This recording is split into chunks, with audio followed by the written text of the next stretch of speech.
US President Joe Biden says commercial aircraft will now be helping to fly people fleeing Afghanistan to both the US and other host countries.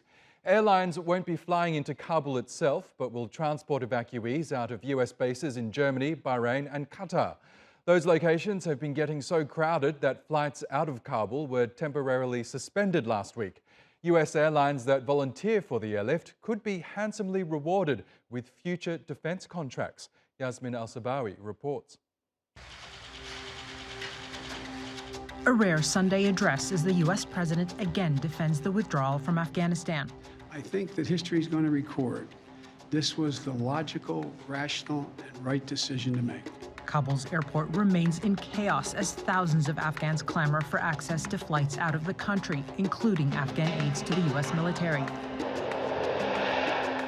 The U.S. has airlifted 28,000 people out over the last 7 days to what the president called processing stations in countries where the U.S. has military outposts. After they're vetted and cleared, commercial airliners will assist in flying them to permanent host countries. Our first priority in Kabul is getting American citizens out of the country as quickly and as safely as possible. At my direction, the State Department continues to reach out to the remaining Americans we have identified by phone, email, and other means to ascertain their whereabouts and their plans. But Washington appears not to know exactly how many of its citizens remain on the ground. Officials would not say whether Americans may receive armed escorts to the airport amid the escalating security threat from Daesh-affiliated groups in the country. A UN report released earlier this month warns that Afghanistan will become a haven for transnational terrorism. The president says he's focused elsewhere. Terrorism has metastasized around the world, and the need for us to focus on other parts of the world which create an even greater danger of an al-Qaeda-like operation beginning can't be ignored. But Russia's president says he's concerned that militants may leave Afghanistan under the guise of refugees and then appear in Russia.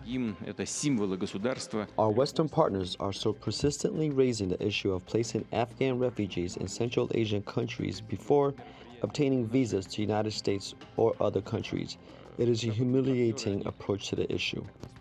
Biden is set to meet virtually with his G7 partners this week, a group Russia is no longer part of. Yasmine El-Sabawi, TRT World, Washington.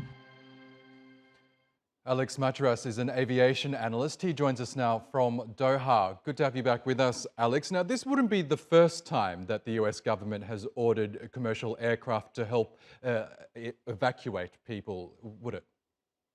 No, exactly. So this is the third time in history that the Reserve Air Fleet, as it's known, has been activated. And this time round, for this specific mission, it involves 18 commercial airline jets from a variety of US Airlines, United, American Airlines, Delta, even Hawaiian Airlines. They're all involved in not directly flying to Kabul in Afghanistan, but instead operating flights to and from places like Al Udeid in Qatar, which of course is the US's largest military base.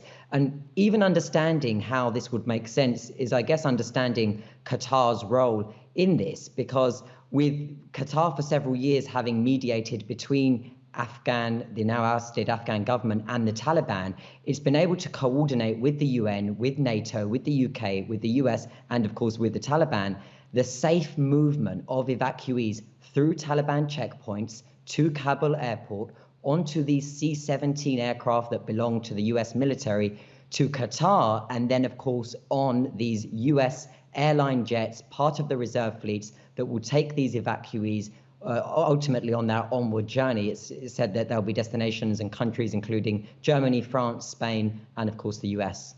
But this isn't an entirely altruistic move on the part of the airlines who have so far volunteered to take part. What's in it for them?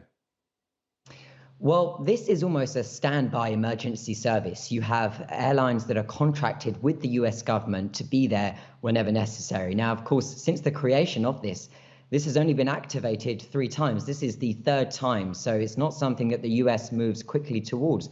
But of course, it is a contracted deal when Congress found that if they weren't to rely on US airlines in times of need, like this unfolding Afghanistan situation. And perhaps if they were to maintain their own fleet of aircraft for evacuations and for global operations, it will cost them something like $50 billion per year, something that Congress was certainly not willing to sign off back then. And they recognize now that these airlines have the sufficient capacity, they have excellent maintenance service, and flight attendants themselves have been now offered over the last couple of days, do you want to be part of this process, many rising to the challenge to ultimately accommodate what are passengers that have been through a very difficult few weeks, if not months, given the unfolding situation in Kabul.